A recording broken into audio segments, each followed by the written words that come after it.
Boa tarde, turma. Então, vamos seguir com nossos exemplos de mecânica quântica, de teoria de perturbações dependente do tempo hoje. Okay. Então, o que eu queria contar para vocês hoje é a respeito de um exemplo. Então, hoje a gente vai fazer esse exemplo.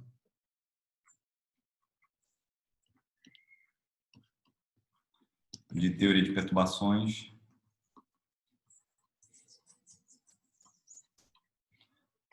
dependente do tempo. Okay. Então, qual que é o exemplo? A gente tem um átomo de hidrogênio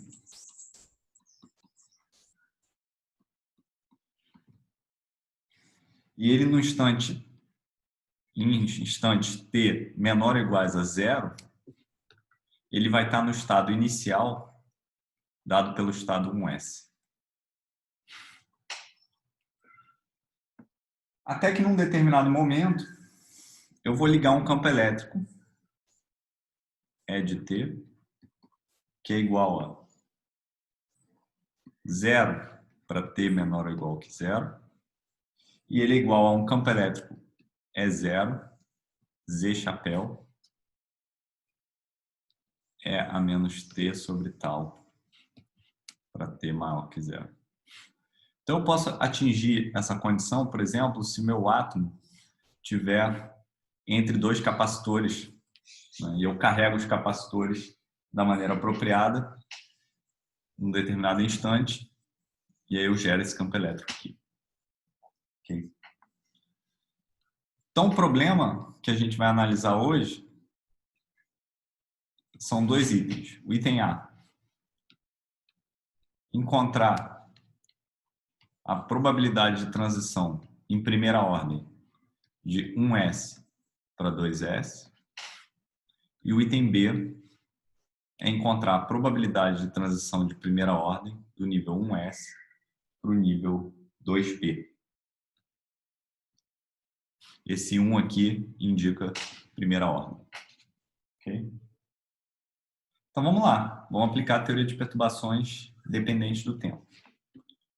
Então a gente já sabe que para um estado final do tempo t igual a mais infinito, a amplitude de transição de um estado inicial 0, né?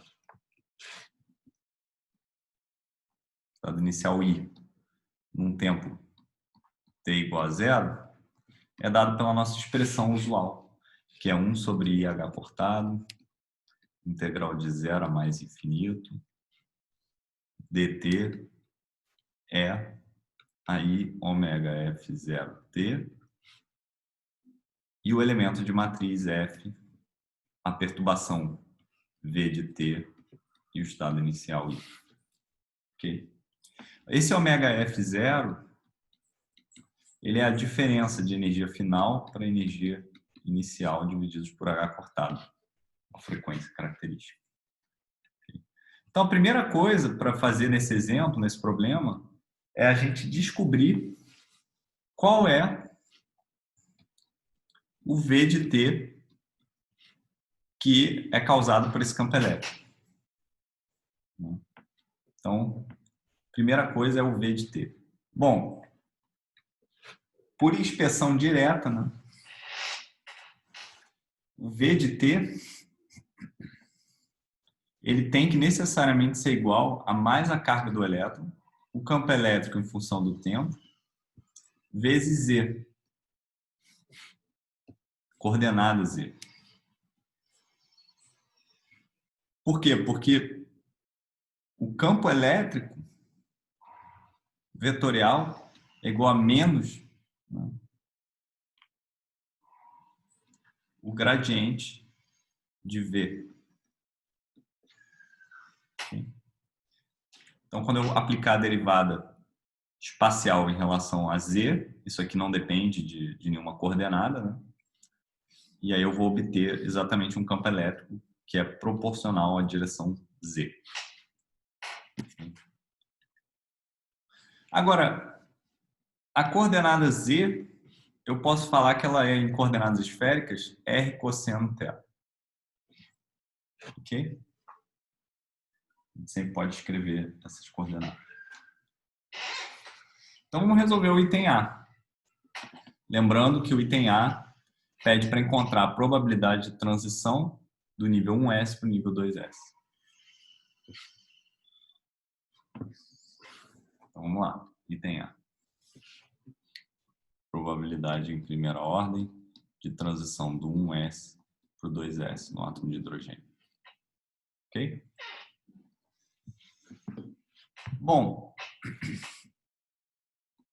a gente vai ter que calcular uma expressão dessa forma, 2S, V de T, 1S. Vamos lembrar quem são essas funções? Okay? A função 1S, ela é proporcional a E a menos R sobre A0. Isso daqui, lembrando, R é igual a raiz quadrada de x quadrado mais y quadrado mais z quadrado em coordenadas euclidianas. Então, isso é par em z. Okay? A função 2S ela é proporcional à chamada função, a função dada por R20 de R, que é dado por, se a gente lembrar do átomo de hidrogênio, é dado por uma expressão da forma 2 vezes 1 sobre 2A0 elevado a 3 meios, 1 menos R sobre 2A0, e aqui finalmente é a menos R sobre A0. Também é proporcional a R e, consequentemente, a Z ao quadrado, então também é par em Z. Mas esse cara daqui, ele é proporcional a Z, então ele é ímpar em Z. Então essa integral, que vai ser uma integral no espaço, de menos infinito a mais infinito, uma integral tripla em dx, dy e dz. Quando eu integrar uma função ímpar em z, que é justamente isso que vai acontecer, a gente tem uma função par vezes outra função par vezes uma função ímpar, no total isso dá uma função ímpar. Essa integral ela vai ser igual a zero, porque ela está sendo integrada em todo o espaço de coordenadas. Então, sem fazer conta nenhuma, a gente já consegue dizer que a probabilidade em primeira ordem do sistema transicionar do nível 1S para o nível 2S na presença desse campo elétrico, com essa forma, é igual a zero. Então, essa é a resposta do item A. Vamos fazer o item B, então.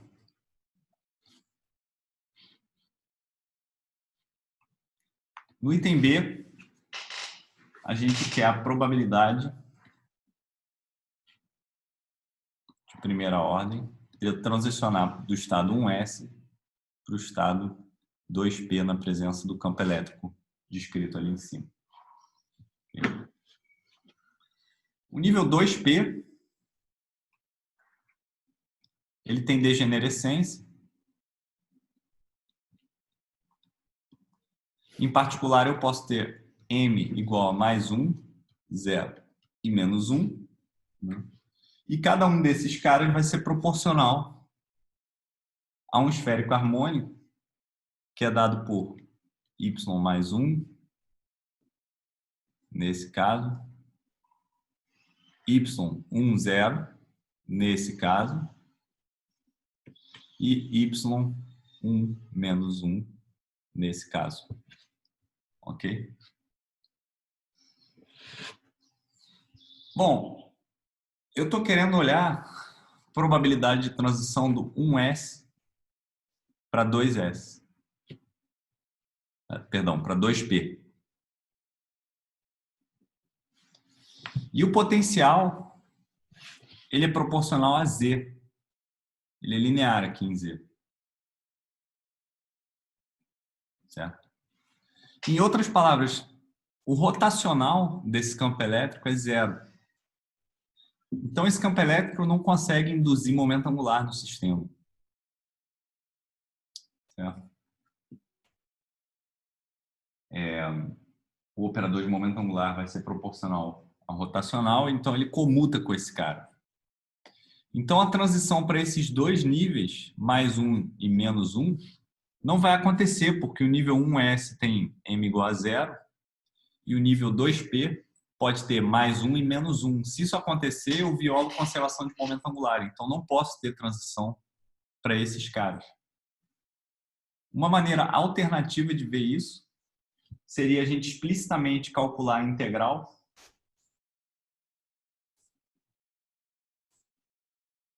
em dφ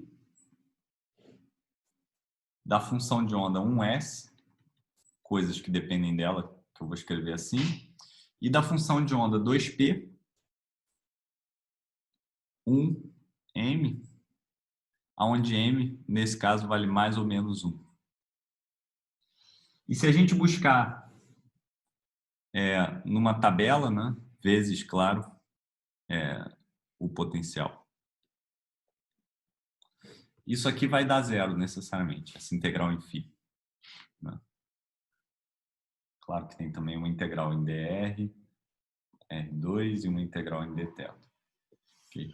Mas só esquematicamente, essa é a integral que a gente tem que fazer e ela tem que dar zero. Mas uma forma simples de ver que ela tem que dar zero é que o momento angular tem que ser preservado e o rotacional desse campo elétrico é zero.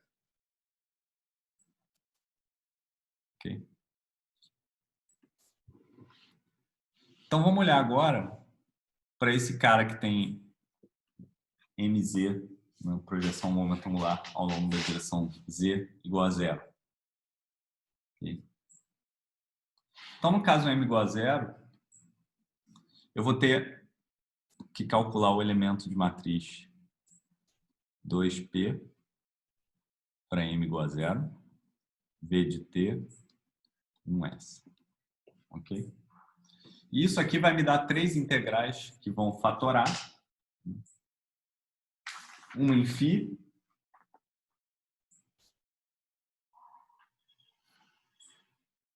uma em r e uma em θ. Vamos olhar para a integral em θ.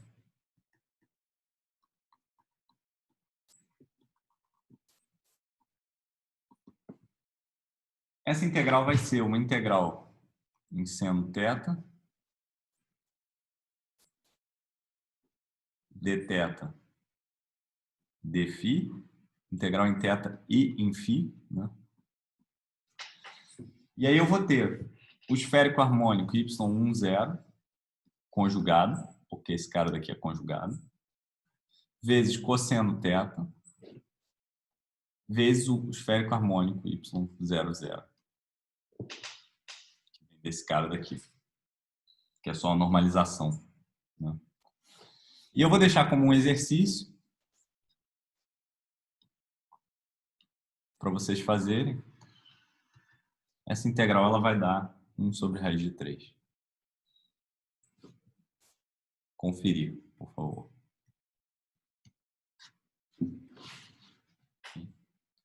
Eu também vou ter uma integral em dr, que vai envolver um R2 vezes a função R 2, 1, que eu já vou definir quem é do átomo de hidrogênio, vezes R, vezes R 1, 0. Aonde essa integral, né, que eu vou chamar de I, ela vai depender dessas definições R2, 1 de R, são as funções do átomo de hidrogênio. Isso daqui é simplesmente 1 sobre raiz de 3 1 sobre 2A0 elevado a 3 meios, R sobre A0, EA menos R sobre 2A0, e o R2, 10, perdão, vai ser igual a 2, 1 sobre A0, 3 meios. Isso aqui vem do estado fundamental, EA menos R sobre A0. Então, como exercício também, essa integral vai ficar para vocês. Esse A0 vai ser H cortado sobre ML ao quadrado. A resposta dessa integral vai ser 2 elevado a 15 meios sobre 3 elevado a 9 meios vezes A0. E dá um número. E A0 está definido em termos das constantes do problema.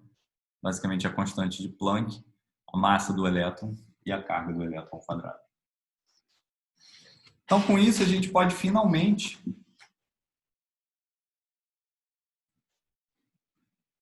montar a integral final,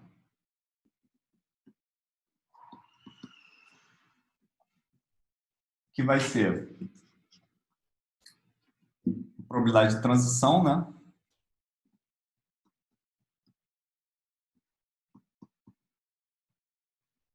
Do instante zero, estado inicial, para o instante final, para o estado final no instante mais infinito.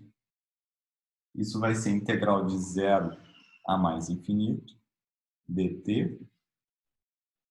E elevado a i, ômega zero é f0 t.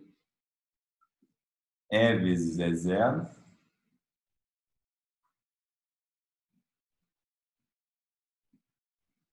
vezes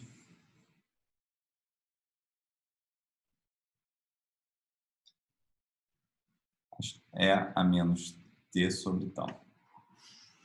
Vezes um pré-fator que é dado por essas constantes aqui que a gente acabou de calcular.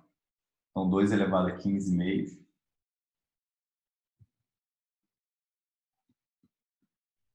sobre 3 elevado a 5.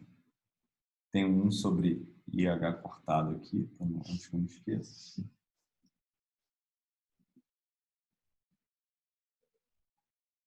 Vezes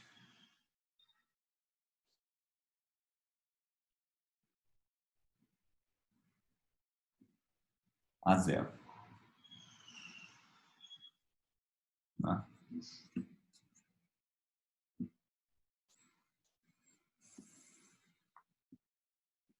Isso aqui vem do elemento de matriz.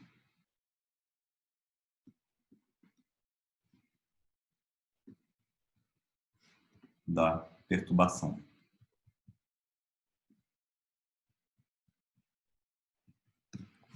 Okay? E essa integral no tempo, ela também é fácil de resolver. Na verdade, ela é quase uma transformada de Fourier da função exponencial decrescente. Né? Não bem a transformada de Fourier, não vai de menos infinito a mais infinito. Mas a gente pode avaliar essa integral. Né?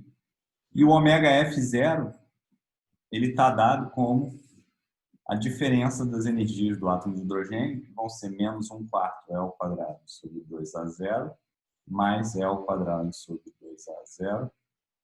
Tudo isso dividido por H cortado, que é igual a 3 E ao quadrado sobre 8H cortado A0. Então, a resposta final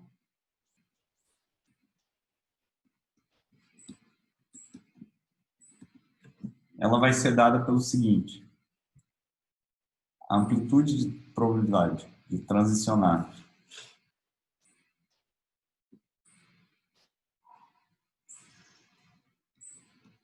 para o estado final, mais infinito, no tempo mais infinito, do estado inicial no tempo zero, vai ser dado por 2 elevado a 15 meios, divididos por 3 elevado a 5 vezes i, já cancelando várias constantes, eu vou ter um E,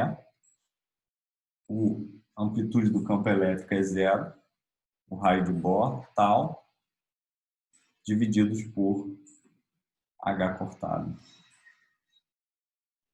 1 menos I ômega F0, tal. Onde o ômega F0 está dado por essa expressão aqui. Então, essa é a resposta final desse problema, né? Lembrando que isso aqui é o nível 2P para M igual a 0. E aqui eu tenho o nível 1S. Né? Então, a gente chegou a um ponto onde a gente pode, basicamente, com ideias similares, calcular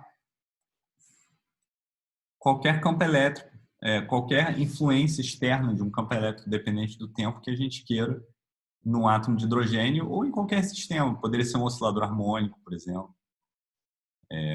Poderia ser uma partícula numa caixa. Né? Mas a ideia geral é essa. É a gente aplicar essa expressão de teoria de perturbações dependentes do tempo que está escrito aqui. Né? E isso consiste em montar a integral e resolver as várias partes dela. Okay? Então, isso foi mais um exemplo para vocês treinarem. Claro que eu deixei várias integrais deliberadamente a serem feitas para que vocês possam confirmar. E aí, na aula que vem, a gente volta com mais exemplos. Tá bom? Então, até a próxima. Fiquem bem.